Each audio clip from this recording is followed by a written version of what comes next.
I'm back, baby.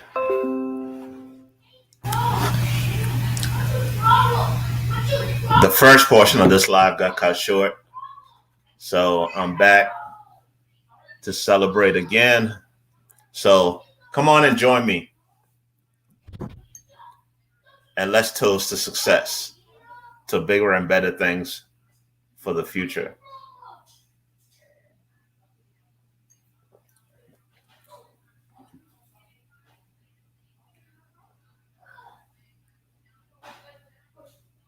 Ooh.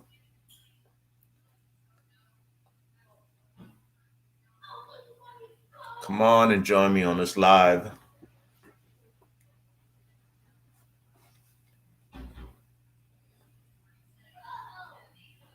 Let me see if we can share this.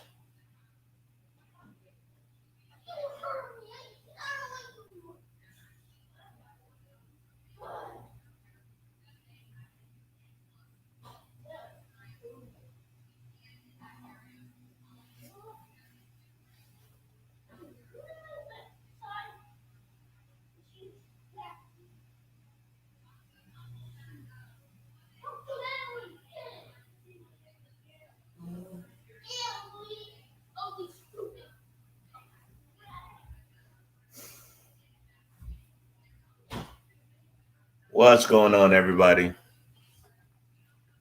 Come on and jump in on this live. We're just going to wait a few minutes.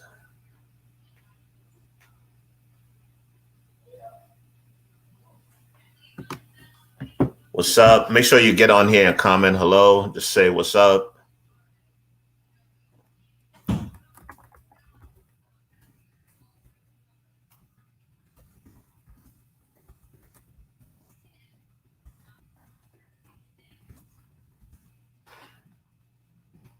If you want to get on here, I'm posting the invite link.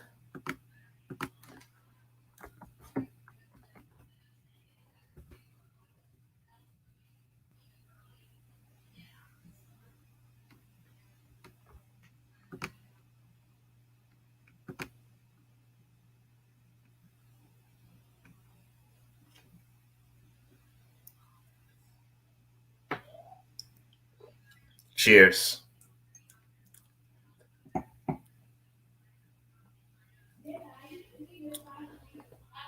I see there's one person on here so far, so let me know where you're watching from. Just comment and let me know. Say what's up.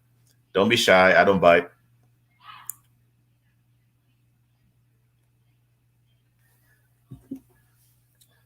Let me see. I'm going to go on my comment section and read some of the comments from recent videos. So my last video was about Africans needing to apologize for the slave trade and impact of the transatlantic slave trade. So I've had a pretty good number of comments on here. Let's see. I've got maybe about close to 30 comments. Let's see.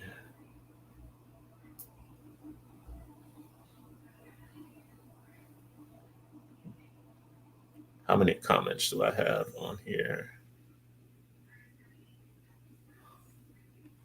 How many comments do I have on here?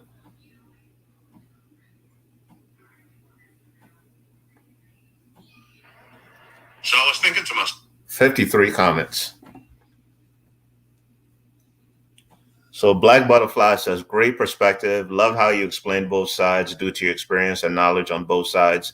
A 21st century view to a 15th and 16th century issue. The manipulation happened on both sides. Many of us on both sides learned it from the education system based on what the Europeans forced upon us or kept from us. Eventually, we were simply conditioned to believe it. Now it's time to be open to heal on both sides and move forward together. Love and unity, one. Absolutely. Yeah.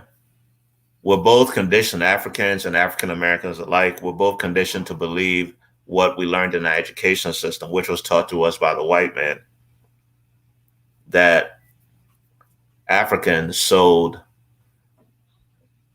our ancestors into slavery.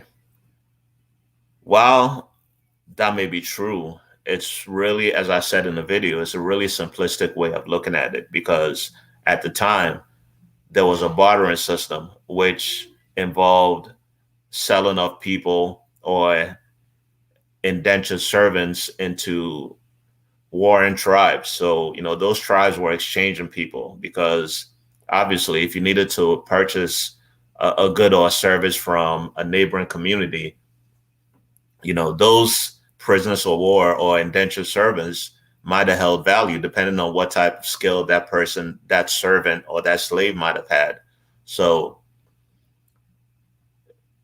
was it a benefit for a certain tribe to sell a human being? Yes. So when the Europeans got there, see, these Europeans weren't stupid; they were smart. I mean, if you're gonna jump on a ship, a piece of wood to travel over the ocean, you got to be able to navigate your way to another piece of land. They weren't stupid; they were smart. So when they got there, they were very cunning, and they were very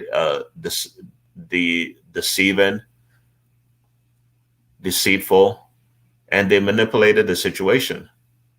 They studied what the natives in Africa were doing, and they studied it and said, hey, we need these people to develop our nation or America on the other side. So why don't we go here and get these people to come work for us? And then, they manipulated the situation, and that's what it was. So yes, Africans did sell our brothers and sisters. But I will tell you that those Africans, after a while, when they found out what was happening, some of them fought these enslavers. So it's not like they were just sitting back and say, yeah, just take these people. We don't really care about them. Some of those people were not even from them. They were from other tribes, So that's just like, you're going to care more about your family member than somebody that's in a completely different family,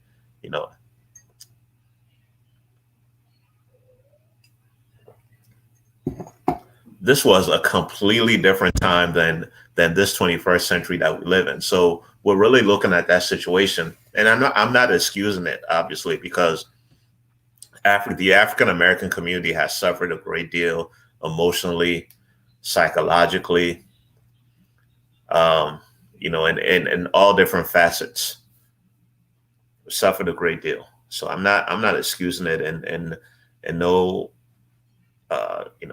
no shape or form or whatever, but it is what happened.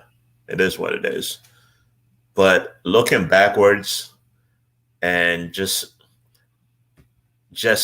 sitting in that hurt, it's not gonna heal anything. We got to learn to move forward. We got to learn to move forward. We got to look forward and move forward. That's just like, when you're driving a car, you can't look backwards and be able to move to where you're going, to your destination. You got to look forward. And then that's why the rear view mirror is a lot smaller than the front windshield. The front windshield is wide, and the rear view mirror is a lot smaller. That's my daughter, by the way. She's just hanging out here with me. Close the door, please.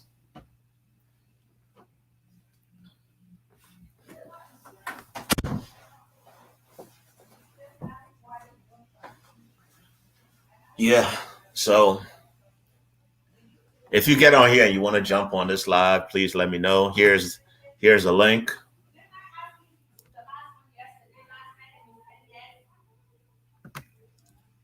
There's a link right there. So let me know if you want to jump on this live and say hi, say what's up.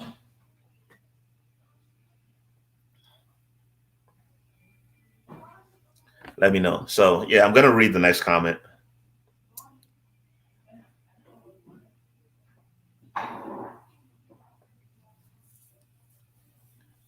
Yeah, so this next comment is from James Lindsay. All right, the first one is from Black Butterfly. I already said that. This next one is from James Lindsley. He said, which Ghanaian tribe are you, brother? What's up, Big K? So I'm in Nzima. Okay, my father is in Nzima, which is in the western region, and my mother is Fanti. Okay, so Fanti is both are part of the Akan tribe. So I'm the Akan tribe. But yeah, those are two different languages. So I was born in Second D, which is in the Western region, and then I spent um, a lot more of my life in Ghana in Accra. But yeah, Western region is where I'm from.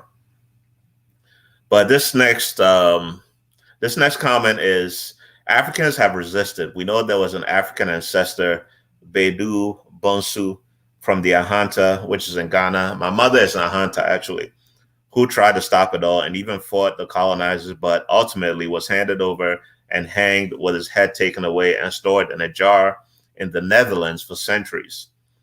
Years ago, his head was restored to his descendants and necessary ceremonies performed for his spirit to be at peace. And this reminds me of a story that I read some time back, that there was a chief in some part of Africa, it might have been Ghana, if I'm not mistaken, who's the enslavers. I'll put my answer right here, Akan tribe. No, Akans do not all speak the same language. So um, in the Akan language, there's Fanti, there's Chi, there's Nzima, maybe a few others, but those are the ones that I really know of. Fanti and Chi are kind of very similar. Um, and then there's Nzima, which is also a little bit. They're almost kind of like the same, but I guess different dialects. So it's kind of like here in the United States, where there's a Southern dialect and there's a Northern dialect. Okay, a little bit different, but kind of almost similar. You know, that's really the only way I can explain it. Certain words are different, certain words are the same in each of the three dialects, but there's certain intonations and certain emphasis on different. um, what bonds Akans into one group? Man, that's a good question. Man, that's a really tough question to answer. See, Akans are kind of from I don't know how much you know about Ghana, but the Ghanaian Empire, or Ghana as it is now, before it was called the Ghost Coast, Gold Coast. It was up further up north from where Ghana is now. So most of the people that are in Ghana right now, our ancestors are from further up north. So they all came from different groups and different tribes, but they all settled in the same area in Ghana right now. So I guess that's what bonds us into one group. You have visited Ghana. That's what's up. Where in Ghana have you visited? Let me know.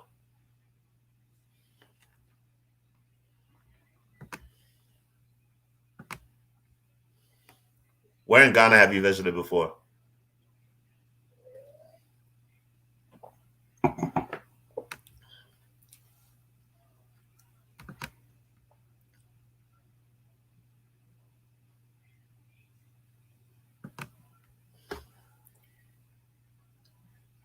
Obviously, you're gonna land in Accra. Have you been to Kumasi? Have you been to Cape Coast, the dungeons?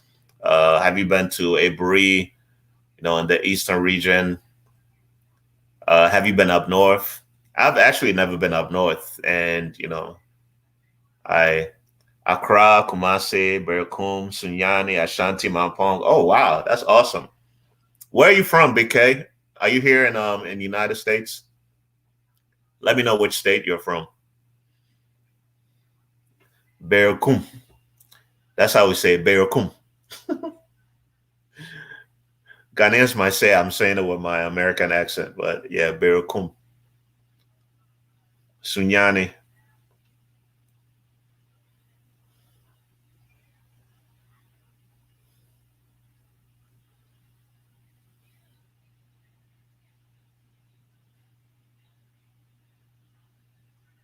So I'm gonna move on to the next comment on this video I posted about Africans needing to apologize for the transatlantic slave trade.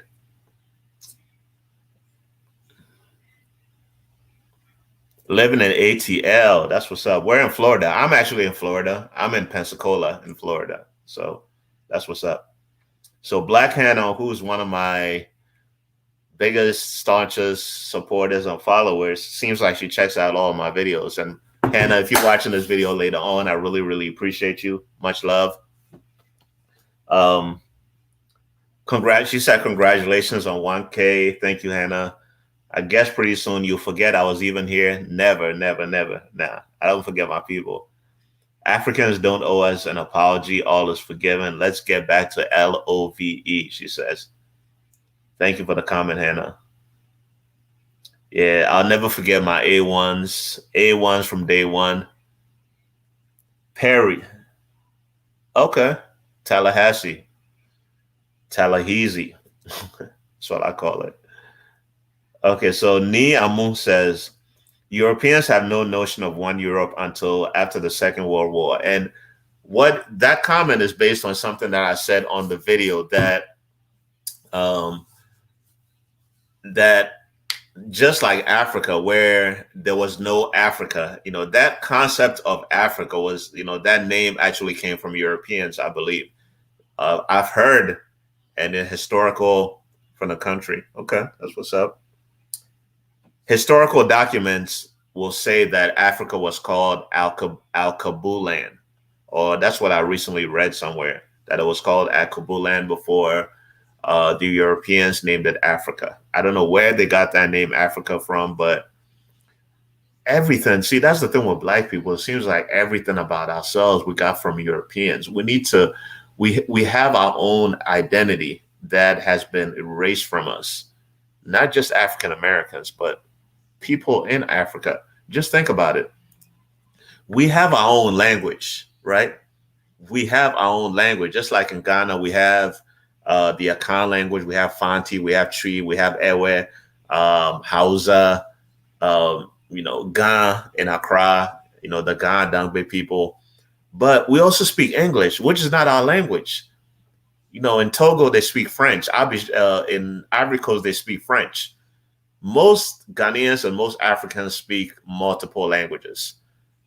And to be able to speak multiple languages, you have to be really, really intelligent. You have to have some sort of intelligence. In America, they speak only one language here, English. And it's not even really English. It's slang. It's American slang. What I'm speaking right now is not really English. Yes, it's English words, but it's American slang. And that brings me to one of the comments that let me drink this little bit here of this champagne. One of the commenters on the video said, I need to stop slanging. That was really funny to me. I'm sorry. He said, I need to stop slanging. Like, I'm going to answer that question in a second. He said, I need to stop slanging. Like, kind of like I'm trying too hard or something. But this is just me. Like, ever since at least a year or 2 years into me coming to America, I've always kind of talked like this. Because I went to school, obviously, with Americans, the school that I went to. So after a while, I lost my Ghanaian accent. Now I actually have more of a Ghanaian accent because I'm around more Ghanaians. My wife is Ghanaian who, grew up in Ghana until her 20s. So I'm around her. So, you know how people influence each other. I heard once that, married people start looking more like each other after they've been married for years and years and years. I don't know if that's true or not, but that's what I heard at some point in my life, but that's beside the point. So yeah, he said that I was slanging, kind of like I was trying too hard or something. I'm like, this is just me. This is just the way I sound. I'm not trying. This is just how I sound. You should have heard me years ago, like at least longer than 15 plus years ago. I sounded completely different than I am right now, so yeah, he doesn't know what he's talking about, but it's all good. People will comment all kind of things. They don't know nothing about you. Can you tell a person's tribe from their look? Kind of, sort of, because, for example, if it's a Muslim person, yes, you're gonna think they're Hausa. They're from up north. I appreciate your positivity. Thank you. I appreciate you. I appreciate you for saying that. Um, yeah, you can. You can. So kind of, sorta, a little bit. I mean, I don't. I didn't grow up in Ghana, so that's kind of hard for me to say. If I went to Ghana, would I be able to tell an Ashanti from a Fanti? Probably. One thing about Ashantis that people from Kumasi that I noticed, they're really, really confident. They're really confident and more flashy. You know, because they come from a land where there's gold. There's a lot of gold in the Kumasi area. At least I heard. That's what I heard. So there's a sense of confidence that they're really brash. And I've met some Ashantis here in the United States, and it fits them. You know what I'm saying? So yeah, Fonties were kind of more meek, were kind of more reserved. We're not really like as talkative as most trees, but that's as most Ashantis. But that's more of a generalization than anything else. Yeah. So the next comment is Success Brain, and he or she says, "We Ghanaians know about the transatlantic slave trade. I studied it at JHS, which JHS in Ghana is junior high school. We have our abbreviations over there. I think you weren't thought or taught because the GES syllabus wasn't updated at your time. So I think that should be the reason." Yeah. So when I left Ghana in 1990, at that time, probably in 88 or 89, they were updating the syllabus. There was kind of a what's the word, revolution, and they were changing the education system a little bit. So at the time, like I said, like I said, I didn't know about the slave trade. Yeah, I didn't know about it. I hadn't learned about it yet. There's a possibility that if I had stayed in Ghana, I might have learned about it at some point. But yeah, so that's what that comment was in regard to. Um, Next comment is, "Hey, Big K, you actually commented right here. What's up, Big K? Shout out to you, man." It's crazy I came across your comment. That's what's up. You said Aquaba, brother. I never heard anything about Africans being blamed for slavery until the push for slavery reparations started to gain a little momentum. Making Africans responsible for slavery provides cover for those who became filthy rich from the free labor of our ancestors. I appreciate the channel and I love Ghana. Much love, bro. Unfortunately, autosomal DNA tests say the only Ghanaian ancestry I have is from a northern tribe called Kasena. Wow, I never heard about that tribe. Kasena, where is that? Where's Kasena? And I'm gonna put the link. If anyone, including Big K, I would love to engage with you and meet you. So if you want to jump onto this live and come on camera, please feel free. I would love to. I would love to meet my subscribers and my followers, the three that are on here. So if you want to come on camera, just let me know. Just click on that link, by the way. Just clicking on that link, you'll be able to jump on with me so we can talk, we can chat.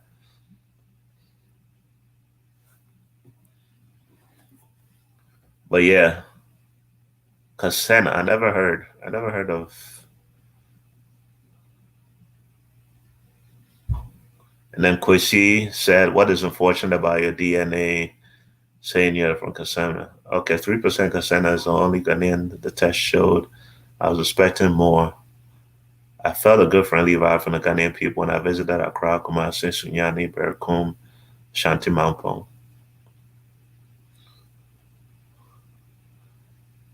That's what's up. So when did you go to Ghana, Big K? How long ago was that?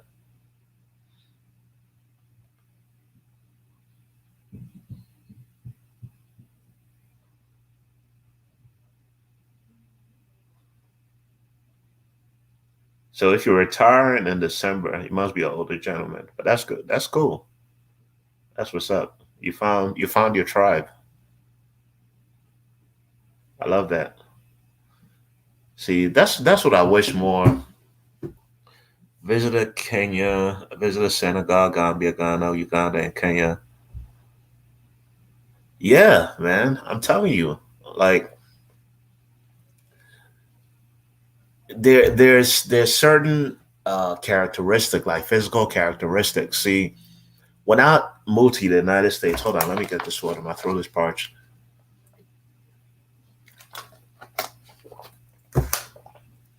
So when I moved to the United States, right, um, I lived in a community. Was there in the '90s. Whoa, brother, you need to go back. Ghana has changed. Yeah, Ghana has changed. I always say the more things change, the more they stay the same in Ghana. But yeah, it's a little bit different. There's a lot of development now. Yeah, but what I was saying was that when I first came to the States, for the 5 years that I first spent the first year in junior high and then high school, I lived in a community with mostly white people. Okay, and then I went to HBCU, Hampton University. So that's where I got around more black people and started to, learn more about, um, just black people from different places, from New York, from Atlanta, from Hawaii, from Barbados, from, all different parts of the United States, from even from Alaska, and I learned a lot more about that black people are not a monolithic culture, that people thought the same, they dressed different. There were some people that were black people that were really book smart. There were some that, um, try to act like, like thugs, even though they were trying to get a higher learning, they're, playing a front and playing a role that they weren't even in high school. So I learned a lot about, about people. I mean, that's just what college does to you. You learn a lot about people. Yeah. Thanks for the comment, Erica. So what was I saying? I kind of lost my train of thought. Let me look at the comments. Oh, yeah. So after college, I lived in an area. I don't know if you all are sports fans, but no, some of you even might know Allen Iverson and Michael Vick. I lived in Newport News, Virginia, which is where they're from. Allen Iverson and Michael Vick are from Newport News, and I lived in the hood, like down bottom in the hood. So I was around, you know, uh, economically disadvantaged black folk, and I really got to see the plight you know of black people in America. Like I really got to understand the conditions that black people are in. I mean, I lived near a neighborhood where if it was a projects. Okay, I didn't live in the projects, but I lived near it, and there was this neighborhood that had a fence wrapped around it, and I started thinking to myself, like, if you for a child that's growing up in this neighborhood, if you have to live, I'll try to join the next one. Yeah, that's cool. If you had to leave this neighborhood, you got to walk through a fence to leave the neighborhood, right? And that's almost like you're locked up in jail. So your mind gets conditioned to being kind of like in a prison. And that's what projects are. They're kind of like a prison, like a mental prison for your mind. Like do y'all understand that? And so this area, I got to see like all types of different black people, like with the physical features of what I'm talking about. So when I went to Ghana, this was like around early 2000s where I lived in this neighborhood.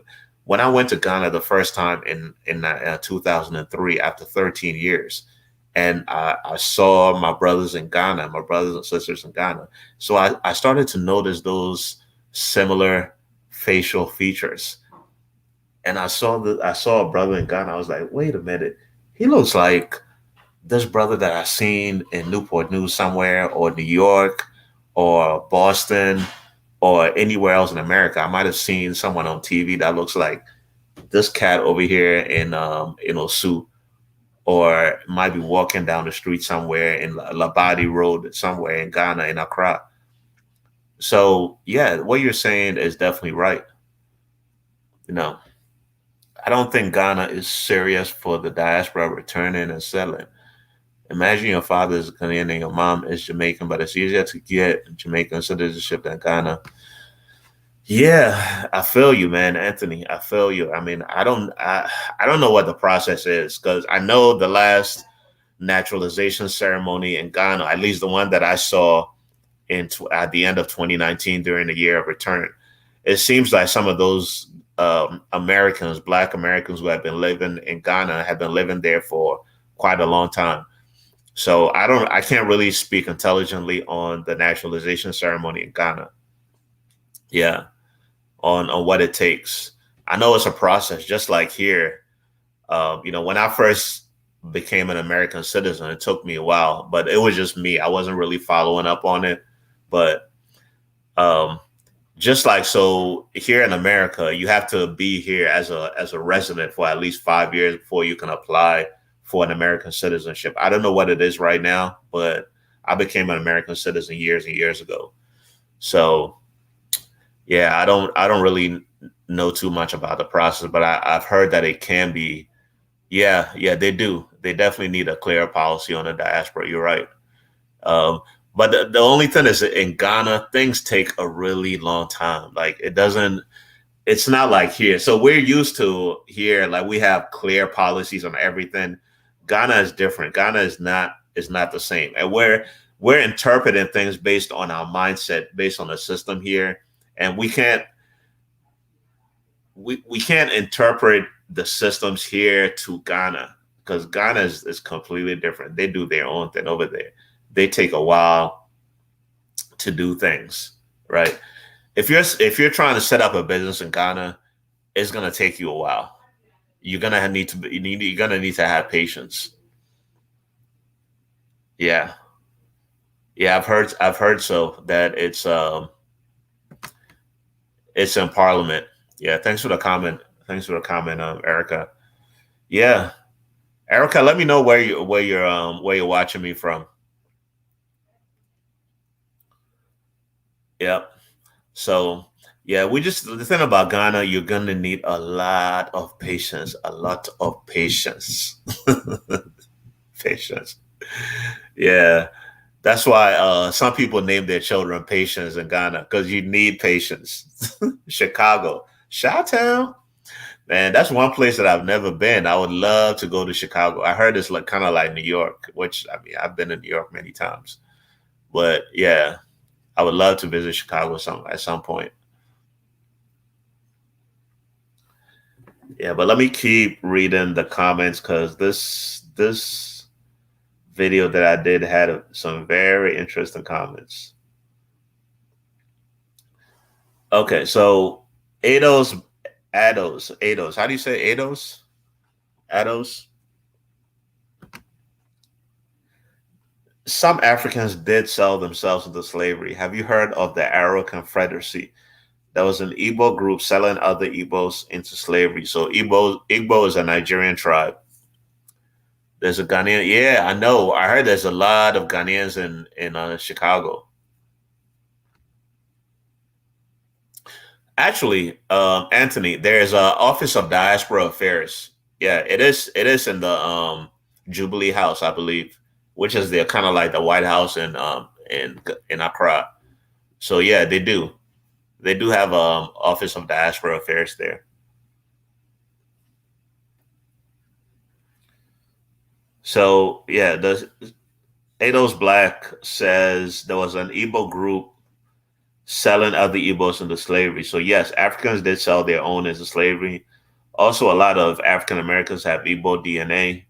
And to top it off, it was the Europeans who finally defeated the Arrow Confederacy, which put an end to their human trafficking. Also, many Africans sold family members into slavery. Also, what are you doing to educate Ghanaians who live in Ghana on the slave trade? Exactly what I'm doing right now. Exactly what I'm doing.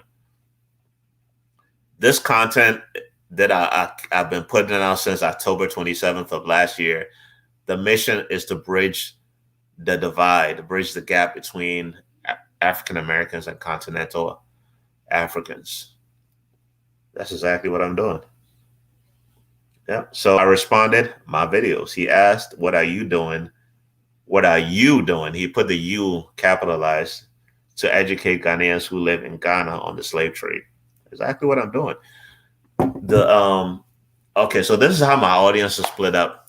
30% of my audience is in the United States. I believe maybe 10 to 15% is in England, and 3% is in Ghana. So the Ghanaians are the third largest part of my audience. So they're watching. Ghana for Medasi. Medasi P. So I just said Ghana people, Medasi. I'm sure you heard Medasi is thank you. Me and that worship me YouTube videos on Simidase. I said, I know that you're watching my videos, so thank you. That was a Fonte that I just spoke. Repatriation is new for African country. It'll take time to study, debate it. Yeah, exactly. Yep. Ghanaians are set in their ways, man. I mean, just like most people, and most of Ghana is, as far as the government, is led by older people, is controlled by older people. So, older people anywhere, if you're in your 60s and 70s, you're pretty much set in your ways and the way of thinking. Your behavior is all set. There's no way of changing it. So it's going to take a while.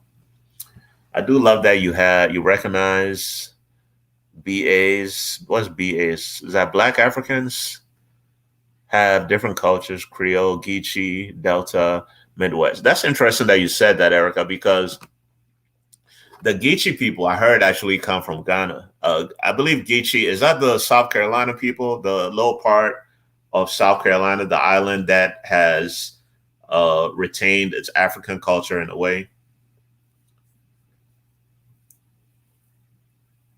I think we talk about slavery too much. It can't be changed.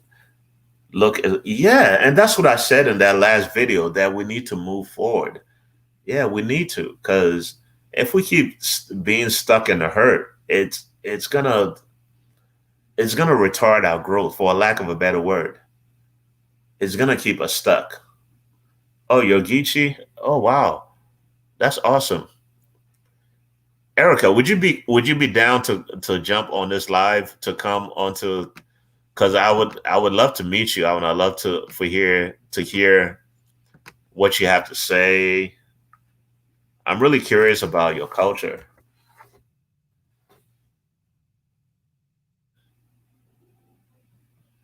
Yeah, Dado, thank you.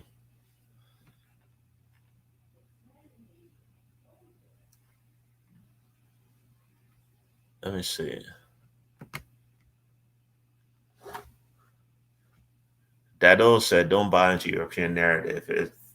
If the Europeans hadn't introduced slavery, this wouldn't have happened. The Africans didn't have prisons." Yeah, I don't believe so. I don't think that was part of our culture. Yeah, you don't have to be on camera. You can come. You control whether you're on camera or not. Actually,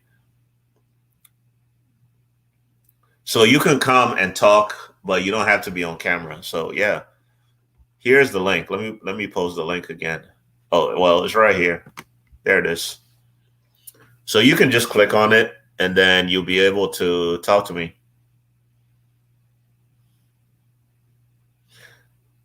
Slavery in Africa is different. Is practiced different than I was in the West. Yeah, and that's what indentured servitude is. Yeah, even here in the Americas, at the beginning of slavery, some of the white people were actually indentured servants. Yeah, and they were able to regain their freedom, but obviously the Black Africans weren't. So yeah, Erica, if you want to just click on the link and jump on, I should get some notification here that you're trying to get on, and then I'll just add you so we can chat. And before, if I said you had to be on camera, you actually don't. Yeah, you don't have to be on camera. You can talk to me without being on camera.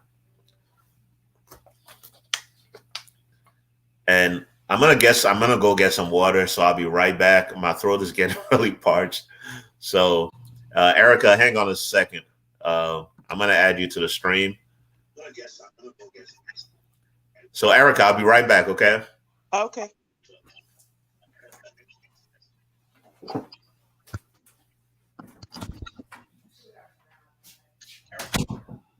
Okay.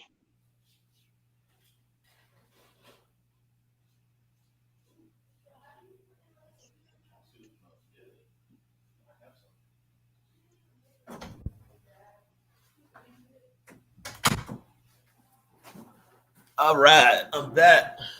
Hey, Erica. Hello. Hey, nice to meet you. Same. So you're in where? Chicago? I am in Chicago. Wow, that's awesome. So tell us about your Geechee people.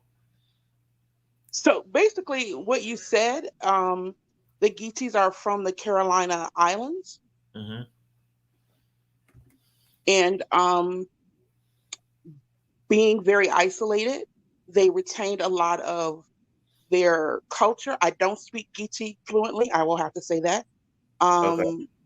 My personal ethnic background is I'm West Indian and I'm Geechees, and in being Geechee, I am an African person, but I am also Native American. Okay. So I am West Indian. I in my family we joke that we are um, West Indians because we are from the Bahamas. My father's from the Bahamas. My Hmm. mother was Geechee. Wow. Wow, that's interesting. So what about your parents? Are they still alive? No, Oh, okay. Sorry to hear that. But you have members in your family. Do they speak the Geechee language? my my grandmother, well, my grandfather was Geechee. Hmm. My on my mother's side, my paternal grandfather, he was 100% Geechee. He just actually passed a couple of years ago, and he did. My mother knew a little words here and there, Hmm. but her mother, my grandmother, she was Native American. She was black and mixed race. One of her parents was mixed race, the other was black, who was Geechee. Her father was Geechee. So she knew a Hmm. little words, but they didn't really teach it to the kids because like a lot of black Americans, they migrated from the South in the 40s, but instead of going north like everybody else did, they actually went to Florida. Mm. So grew up most of my life in Florida around Bahamians, Jamaicans. So I do know a little patois, but ironically enough, I speak pretty fluent Spanish, Really? um, Wow. but not native. Not no. So basically, no, not my native tongue, not Geechee. No. ¿Cómo te llama? Bien. Nice. Okay. Wow, that's cool. That's cool. So what part of Florida did you live in? Miami. Oh, okay, down south. Okay. I'm Yeah. in Yeah. Pensacola. Oh, okay. In the Yeah. Panhandle. Yeah. Yeah, the Gulf. Yeah. Yeah. Wow. That's awesome. How long have you been watching my channel? Probably 2 days. Oh, okay. So you're just a No, recent. no, probably. I think I commented on the video before. Really? The algorithm randomly recommended you. I was looking for something else, and it came up, and I thought, well, who is this guy? Because there's so Uh-huh. many people, and I thought I'd seen like pretty much everybody on this topic. But I think that what you're doing is really great. I love that. I don't really hear a lot of Ghanaians or really Africans. I don't want to say Ghanaians. Hmm. I don't really hear a lot of Africans that have lived in the U.S. really engaging with Black American culture to have the nuance that you have. So I did Hmm. want to really give you credit that's what struck me in one of your other videos. When you said, well, they're not monolithic. There are different cultures within African American society. It's not one culture. And a lot Right. of people don't get that and don't think of, sometimes African Americans don't get that. Like you can be Geechee or you can be Creole Hmm. or you could be Midwestern or you Yeah. can be from the Delta. We have distinct uh, cultures within a culture. Absolutely, absolutely, and even a place like because now that I live down south, I understand it a little better. People in Florida are different from people in Mississippi. and different from people in New Orleans. Oh, You know what I'm absolutely. saying? Listen, I'm in the Midwest, and you know when Nelly first came out, Yeah. I'm in Chicago, and we're like, what the hell is he saying? It's Down, getting down, hot. baby. Yeah, it's like it's getting hot in her. We're like, what? So I think that that's important, and I equate our culture in Black America almost like a confederation. There's Mhm. a culture, right? But you then have all these different clans within that culture. It's the Right, same thing, and I don't think people make that connection.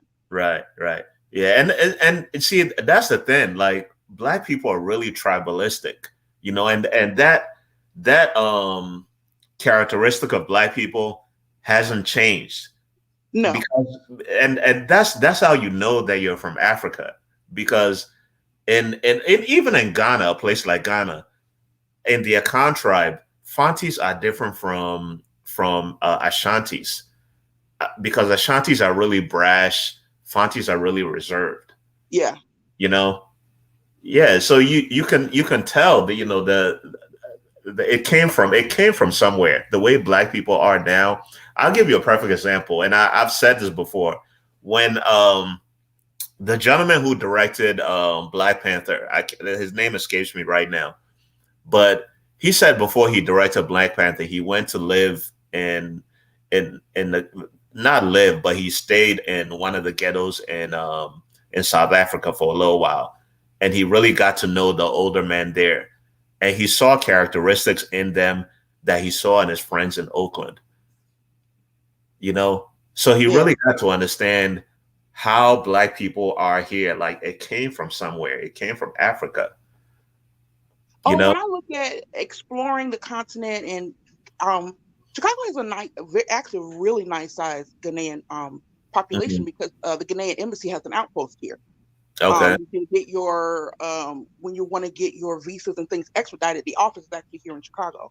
Hmm. So, and it has I think there's actually more Ghanaians than Nigerians, but we do have a section where I'm on the south side. We have a section on the north side, where you have the Ghanaians, you have the Nigerians, they're all kind of near each other. Hmm. We have a good sized Ethiopian and Somali population here. Hmm. So it is really interesting you get to know um, each group, Yeah. and you get to know each tribe a little bit. Yeah. So I think when you look at African Americans, like some people, when they talk about some of the aspects of our culture, and it's, especially when you're on like Twitter and the diaspora wars on Twitter, people say, "Oh, African Americans are know it all and imperious." I laugh and go, "Well, we're part of Igbo, so of course we are." Or they're Yeah. flashy. Well, yeah, well, part of us are Yoruba, or African Americans are always ready to throw hands. Well, we're Ga. So Mhm. it's like you can see and kind of pull out, like, yeah, if you start understanding who the tribes are, you go, yeah, that's who they are. Yeah. Yeah. Yeah. You're right. Yeah. Yeah. Thanks, John. Yeah. Ryan Coogler. Yeah. That's the gentleman. Yeah. Yeah. It's crazy. I mean, how similar and how different that black people are, and I got exposed to that just by going to college when I moved down to Hampton University. Just seeing how, because before that, I wasn't around a lot of African Americans. I went to a high school that had probably a population of about 1,500 between freshmen and juniors. I mean, freshmen and seniors. And the most amount of black people that were there all 4 years were probably 15, Wow. all 4 years. Yeah.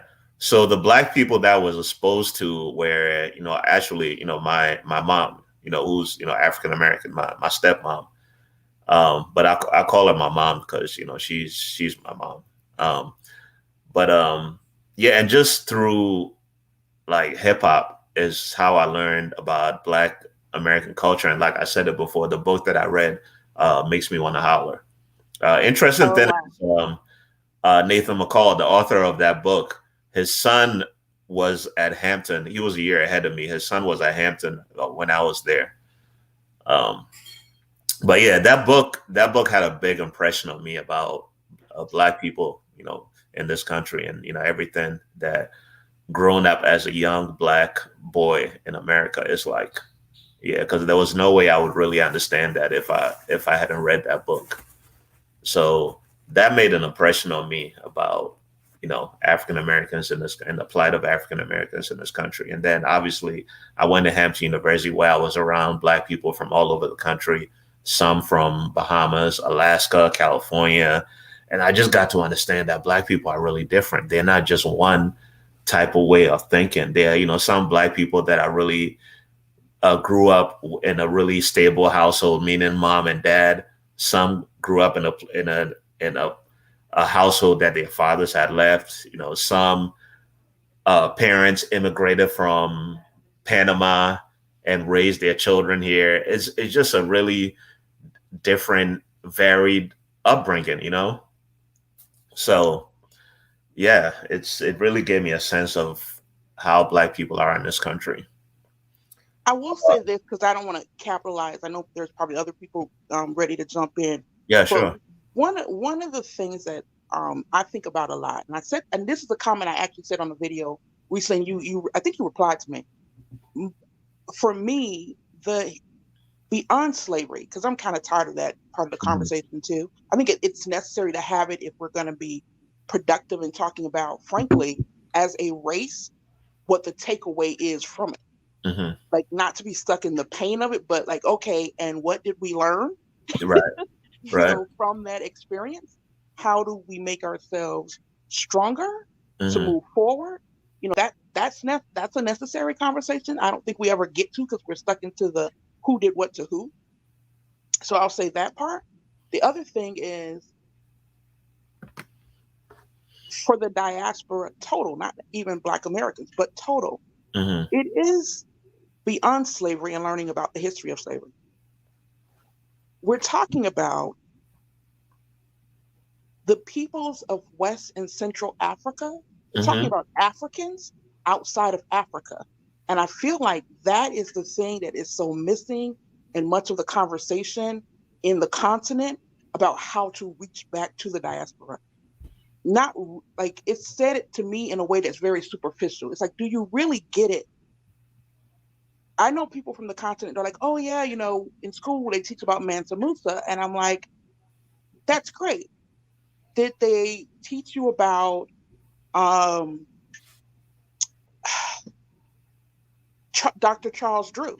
If you're studying Mansa Musa and ancient Egypt, what about the cultures of Africa off the continent?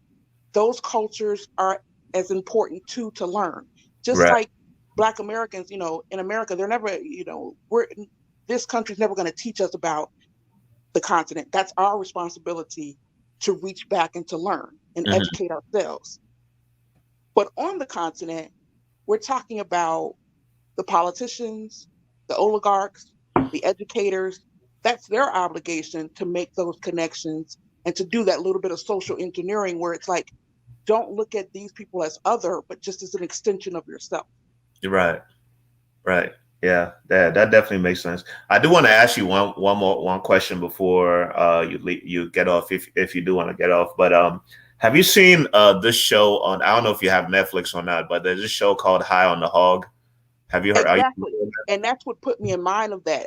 One of the things I said to I won't get off into this, but I kind of know somebody related to the show, and they were talking about season two. And I said to him recently, I loved it, I loved it, I loved it. But one of the things that I thought that was missing is if you saw it, when they went through the market, and she was talking about the use of because the opening is about okra, and they're like, oh, they use okra and we do okra stew. And I said, well, you guys did that whole segment, but you didn't show both dishes side to side. I think when people, visually can see that connection, like, oh wow, Hmm. gumbo is just uh America's version of an okra stew, and the connection was not lost.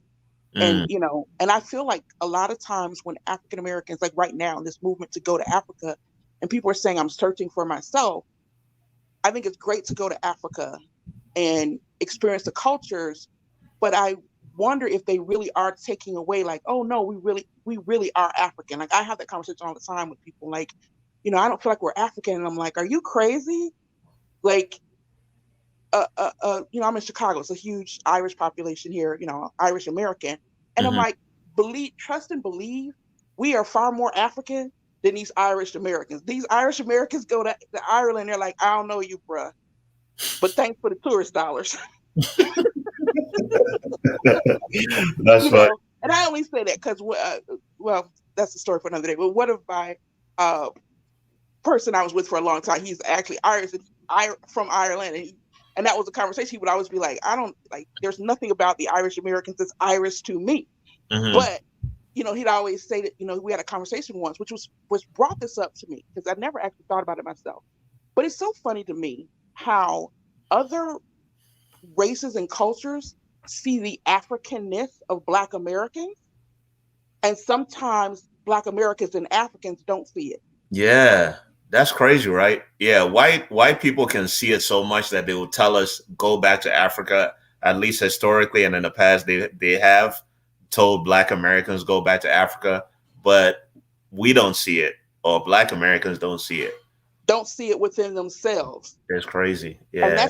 I feel like that's the missing piece that people that are going to Africa for Hmm. are looking for. And like I said, I'm not discouraging anyone from going, but I feel like, if you are connected um, to your roots here, you will see it. If you understand and really are connected to your roots here, you will see your Africanness before Yeah. you even leave.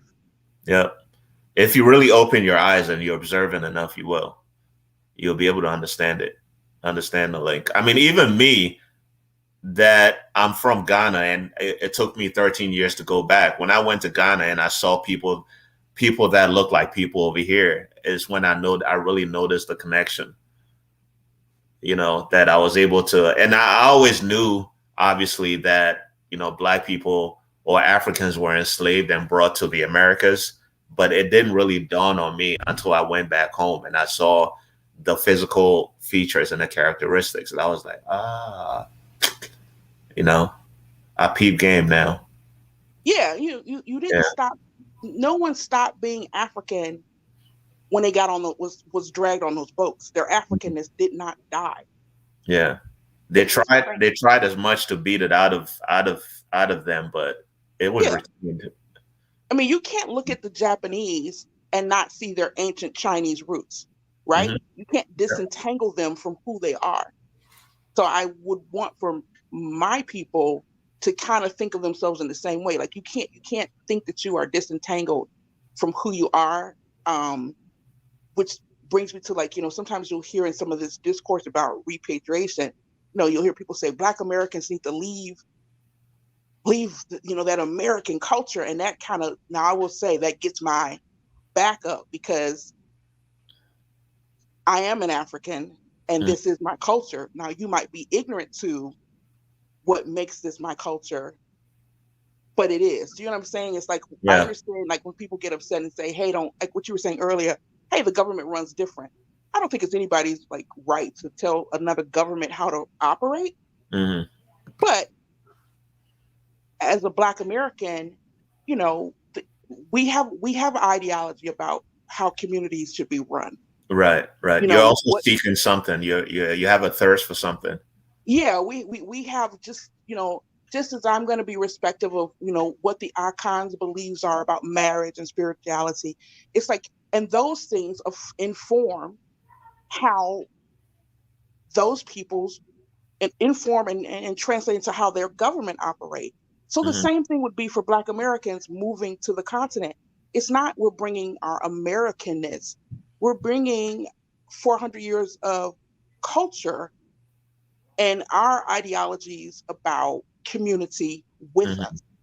Mm. That's separate from the government should do this, if that makes sense. Yeah. Yeah. That definitely makes sense. That's the word right there, Erica. Thank you for that. Yeah, I appreciate it. I appreciate your commentary on this. If anyone wants to jump in and comment, yeah, just let me know. You don't have to be on camera, just like Erica, because Erica seems a little shy, but it's all good. We'll get her on camera next time. Erica, you still there? I am. Oh, okay. No, I heard you. It's okay. It's all good.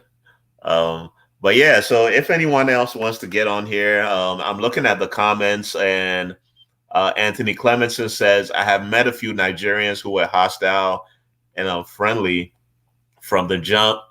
I never met a Ghanaian like that. Oh, wow. That's interesting. Yeah, I mean, yeah, I don't know what to say about that. I mean, I don't want to. Nigerians are my brothers also. I actually lived in Nigeria for a year between the age of 7 and 8. My mother was a nurse. So there was a point in Ghana's history back in the 80s. I don't know if you guys know about Jerry John Rawlings. He was one of Ghana's presidents back in from the 70s. He took Ghana over during a coup d'etat, a coup. So he was president from maybe late 70s until early 90s, and he put Ghana into kind of a democratic point where there were elections.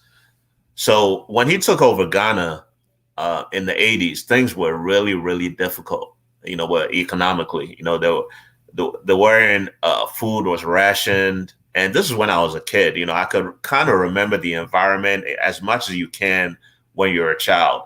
It was really difficult, but I'm lucky and blessed enough that I was in a family where we lived okay.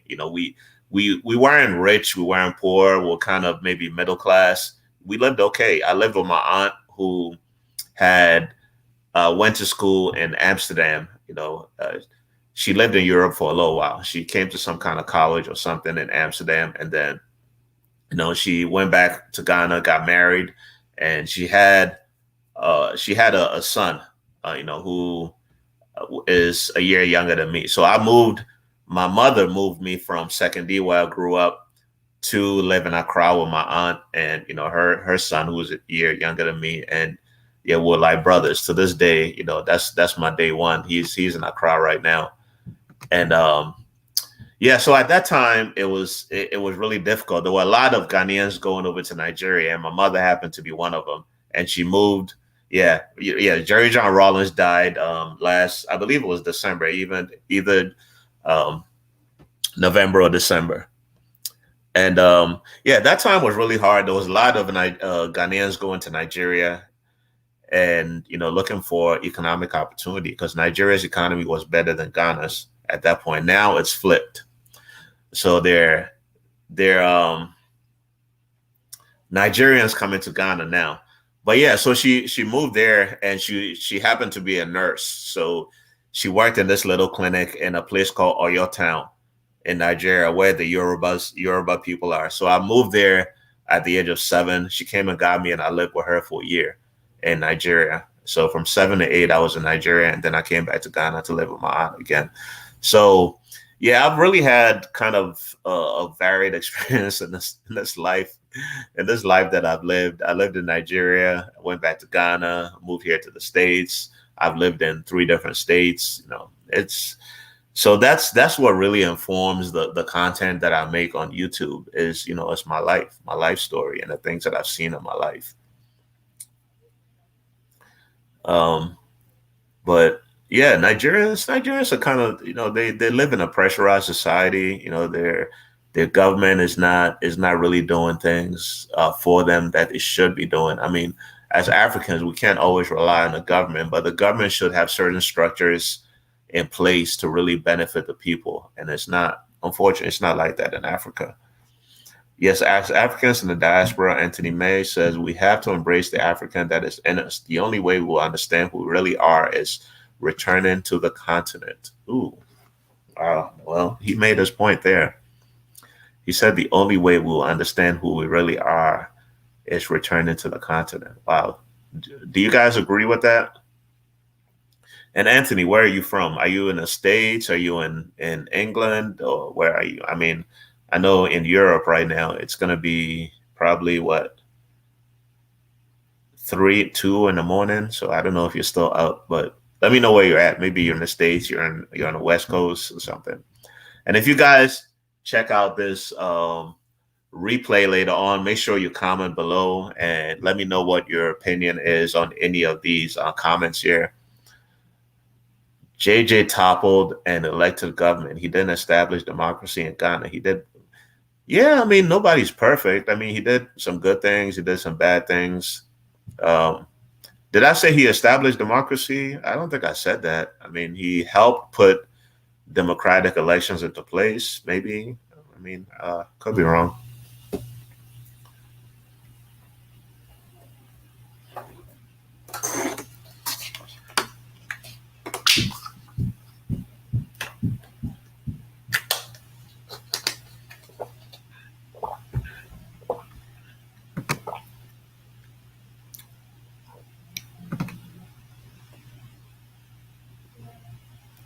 Oh, whoops.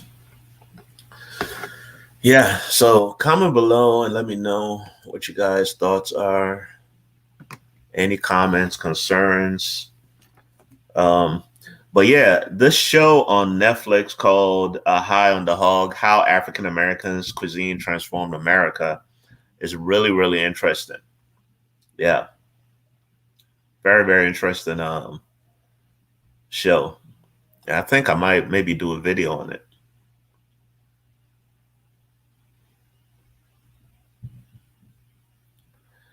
I don't think broke people should go to Africa. Get your money right before you return to Africa. Big K.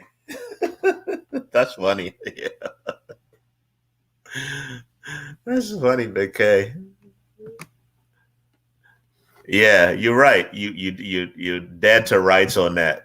I mean, yeah, you can't go to a place like Ghana if you're broke. You're not gonna last, man. You're gonna come back to the America with your tail between your legs. Ghana, Accra is expensive, especially for somebody like me who has kids. Yeah.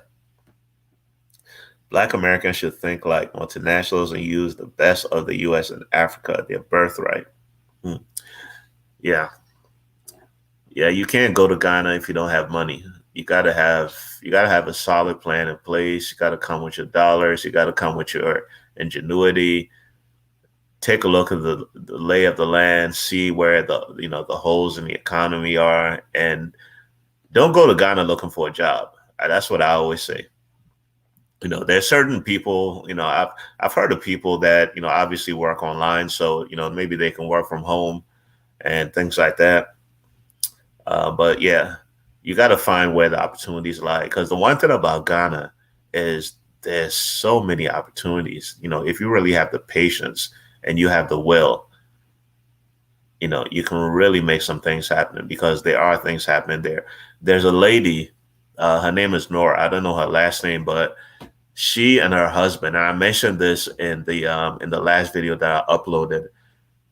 She's a Black American sister. Um, she met a Ghanaian guy here in the States at some point, maybe 20, 30 years ago, and they got married. They had a son. I just came across this on YouTube recently. They were about to have a child, and they agreed that if they have a son, they're gonna move to Ghana. But if they had a daughter, they eventually stay here. But so they had a son, they moved to Ghana, and eventually they established a touring company, and they now have a limousine company as well, and they're doing good. They're a touring company. They do atonement ceremonies for African Americans who visit Ghana, and they've set some things in place, agreements with some chiefs, and in a certain area. I believe the Salaga market, that's a slave market somewhere. I don't know exactly where that is, but and they do atonement ceremonies. So they have that. They have a touring company. They actually go to different places like Togo, Benin, Ivory Coast, and they take people around, and they're making money from that. So eventually, when they pass on, their son can put that business in a different light. He can do some many great things with that business because he's growing up in that business. And as a younger person, he's going to have different visions of what he can do with the business. So they created a legacy for their son, and that's what I'm trying to impress upon African Americans here, that you can do some pretty great things in Africa. You just have to have the patience. But it's not about us. See, I think that a lot of people don't want to lose their comfort of being here in the United States. they know what they're gonna get here, right? They know that if they have a job, they can buy a house, they can pay their bills. Nobody wants to be uncomfortable. But here's the thing: in order to gain something great, you got to learn to be uncomfortable. You have to. I mean, I always say, look at a woman, how we all came into this world, right? We came from our mothers who went through 9 months of great discomfort to birth a human being, right? 9 months to birth you. So anything great in this world that's been created came through from some type of discomfort, right? You got to learn to be, uncomfortable at certain points in your life. So, yeah, so creating something about Africa in Africa or anywhere in Africa is not about us. It's about the future generations and their descendants. That's what the Kennedys, the any great family in America. That's what they've done, and their descendants are benefiting from it. That discomfort goes both ways. Yeah. hmm Oh, meaning the Ghanaian side has to be uncomfortable also. Yeah, yeah, yeah. Of course. Yeah, you're right. Yeah, you're right.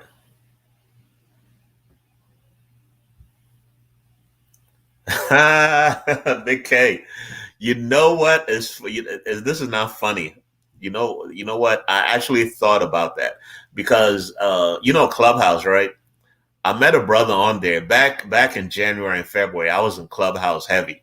If you know about the Clubhouse app, I don't go on there that much anymore. But yeah, I met a brother on there who actually works in that field of ancestry DNA.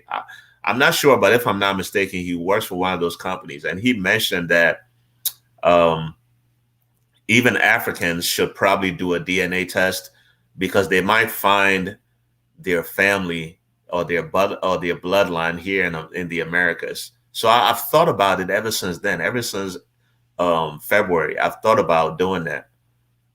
And what's crazy is my daughter, who's was it 13? No, she's 14. She's gonna be mad at me if she saw this, but yeah, she's 14. So years ago, she used to ask me, like, a few years ago, she used to ask me, like, would you do a DNA test? And I was like, why would I do a DNA test? I already know where I'm from, you know, but Africans can make sure the test is not BS. Probably the only one I'd do is the AfricanAncestry.com website. Constructed borders. Yeah.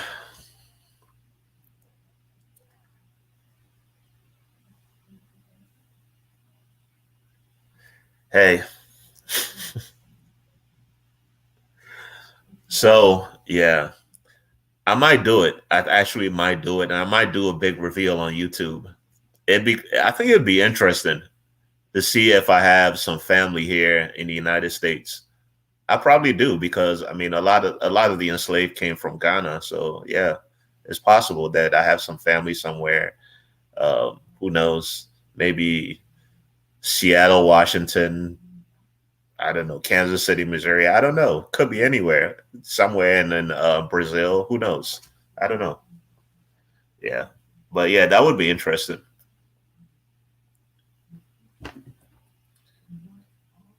But yeah, if you haven't seen this Netflix series High on the Hog, I saw the first episode. I haven't seen, but I think I might watch the second episode on the Rice Kingdom tonight. Whenever I get off this live, and thank you all so much for spending time on this live. Um, it's the last couple of uploads ever since Africans have an idea of what the results should be. I'm not really sure I understand what that means. But yeah, the last couple of uploads that I've had, the one on on the young lady from the Washington D.C. area, the Howard University alum who moved to Ghana and then Kenya. Yeah, that video is close to 9,000 views right now. Let me see at this point how many views that video has. It's been crazy. The last couple of the last week. Let's see. Yeah, that video right now has 8,300 views, and it was posted on the 21st, which was 7 days ago. So in just a week, 8,000 views. And that video has crazy comments. I mean, just crazy people just commenting left and right. Everybody has some comment on it about something, some part of this video. I mean, and you just, then what about these videos? You just never know which one's going to pop. I think Africans will be really surprised by the DNA results. I don't know. And then the other one, no citizenship in Africa for African Americans. Yeah, conversation that I had with Vanessa Camby. And look, so the comments on this video, right? People think there's that low portion of the video. I edited that video because I wanted certain viewpoints on that video. So that whole video was probably a 3-hour live, and my portion was only like I spoke for maybe about 6-7 minutes. Okay, so people are saying, why is it only these people and these viewpoints on this video? And I don't know if people understand. The videos on YouTube are edited. They're edited. And just like if you watch TV or a movie, it's edited. They shoot hours and hours and hours of scenes, and they break it down into a 30-minute show or a 3-hour movie. Not even 3 hours, but an hour and a half movie.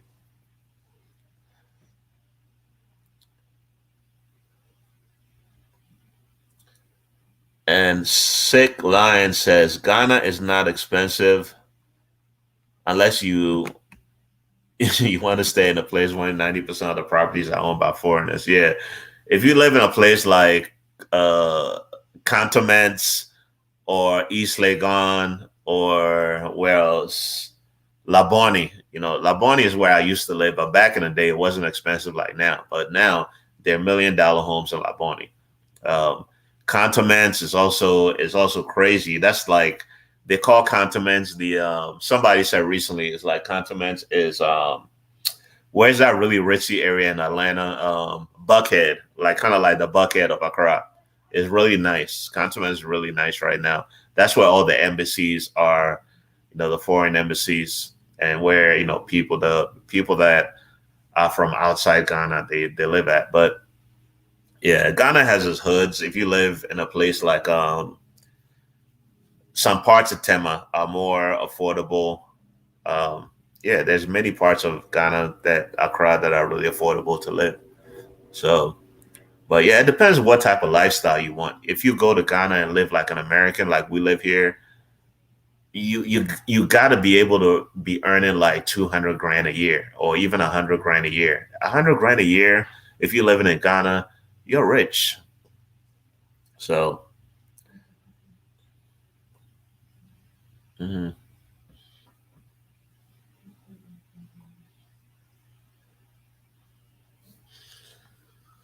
Yeah, don't forget prom. Yeah, that's the resort area. I have to go check that place out because I've never been there. So when I go to Ghana, man, I'm gonna be all over. I'm gonna be all over the place. I wish I could be there for like a month so I could really explore, like really, really explore. Because I want to go to Kumasi.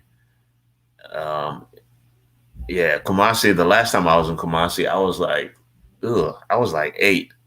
That was ages ago. And I have family there that I haven't even met. One of my father's sisters lives there and has like 3 or 4 kids. So my cousins that I've never met before. It was crazy. Hey, Mr. Marcus, I responded back to your email, man. I never heard from you. What's up, brother?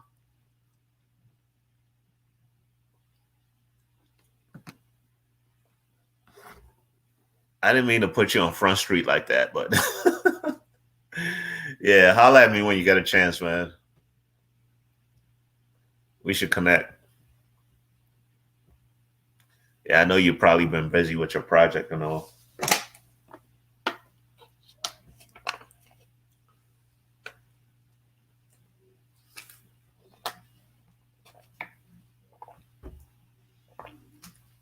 Yeah, so we've been on this live about an hour and 20 minutes. Cool, and just working. Are you in Ghana or you're here in the States? Yeah, thank you. That's one thing I've been forgetting. Hit the like button, man. Hit the like button. Share this with your friends, your compadres, as the Espanol will say, compañeros. Inyanum na adofo. Share with all your friends.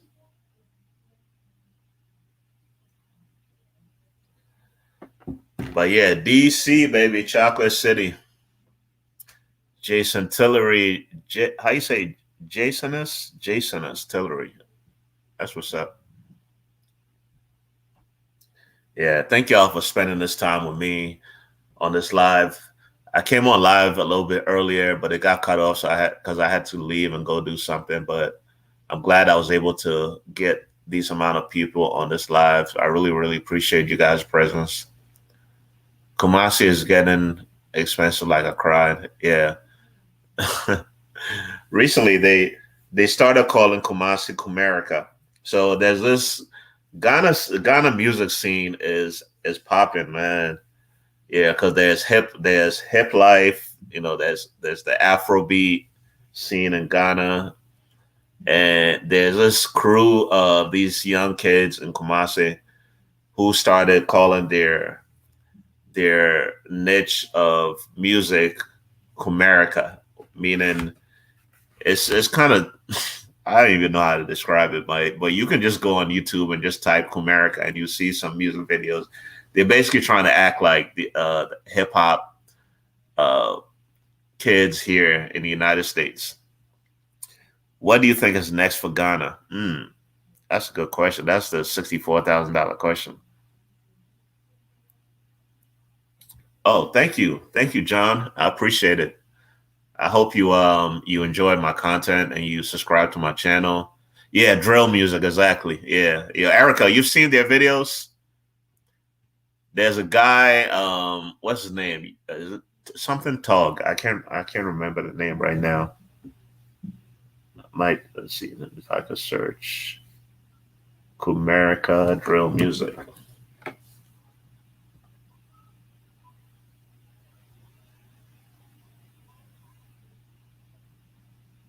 No, I cannot type right now. America drill.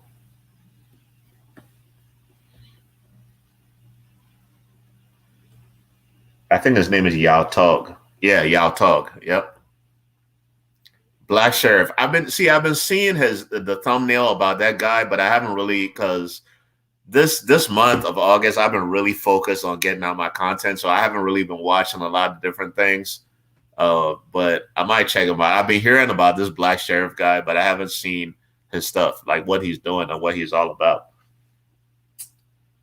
But yeah, so that drill music in Comerica, I'm kind of feeling it a little bit. I just don't like the fact that they're calling Kumasi Kumerica, like trying to adopt American lifestyle and just do your own thing and be you over there instead of trying to like be like kind of like Americanized. But hey, it is what it is. It's hip hop's influence. Black Sheriff. Yeah, yeah. I was about to say that drill music, Chicago. Yeah. But yeah, I've been on this live close to an hour and 30 minutes now. And yeah, I'm about to jump off soon. Yeah, I really, really appreciate you guys for jumping on here. And I always say I have to do more lives. The more you do it, the more people are gonna jump on here, and eventually we're gonna build that community that I was talking about.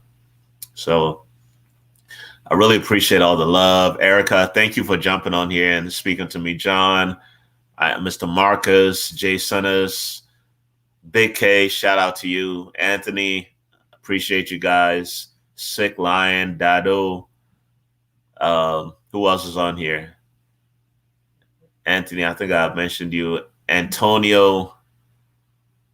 Who else got on here today? Yeah. So thank y'all for checking out this live, checking out this content. I'm gonna be posting another video pretty soon. It's either gonna be tomorrow or Monday, most likely, because it's getting kind of late for me to edit right now. But yeah, it's about love. You know, it's a young lady from Brooklyn, New York, that fell in love in Africa. So yeah, that's all I'm gonna say about that. So yeah, stay tuned for that video. It's gonna be posted pretty soon. Pretty soon. I'm gonna try to Dan Diablo, Dan, the notorious Dan. Um, I'm gonna post it pretty soon. You know, either tomorrow at some point or Monday. It's probably gonna be Monday. You know, because I want to get that video right. So yeah, stay tuned for that. I hope you guys enjoy that content and the future content that is coming. I really appreciate all the love and the support. I'm really trying to build this community of getting African Americans plugged into Ghana, and especially extensively, I should say, Africa.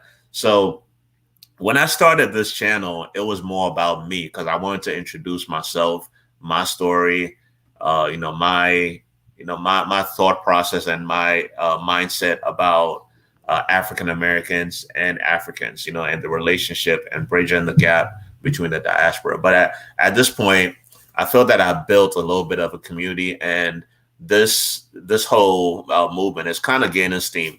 So I'm actually gonna try to rebrand this channel and change the name. So at some point, YouTube is gonna give me the community tab, and I'm gonna do a poll of what the channel is going to be called. I'm not going to call it King Anan Ghana anymore. So I'm going to give you three options of what the channel should be called. And I'm going to let you guys, my subscribers and my followers, choose the name. So whatever name, after a week, you guys are going to vote. I'm going to give you guys a week or maybe even 2 weeks to vote and choose the name of the channel. And whichever name gets the highest percentage, that's what we're going to go with. Okay. So I don't want this channel to be just about me and my story. I want it to be about you, the African American community, and also continental Africans in Ghana and Africa, So yeah, I want it to be about everybody. It's not just about me, because we not just Anan is going to move Africans or what's the word I'm looking for? Inspire Africans to connect with their African identity, or inspire African Americans to connect with their African identity. So yeah, I'm going to let you guys vote, and then whatever comes out of it, that's going to be the name of the channel. So yeah, but I really appreciate you guys. I enjoyed connecting with you. I enjoyed chatting with you. You guys have a good night. Be safe out there. Whatever thing is going on out there, this virus, I don't know if it's real, but they're talking about a Delta variant and all that. Some people believe it, some don't, but just be safe out there, whatever you do. So yeah, thank you guys for joining us live. Much love you guys, and I'll see you on the next video. All right, so stay tuned for that next content, probably on Monday at some point, Monday morning maybe. All right, guys, so have a nice night, and I'll catch you on the next one.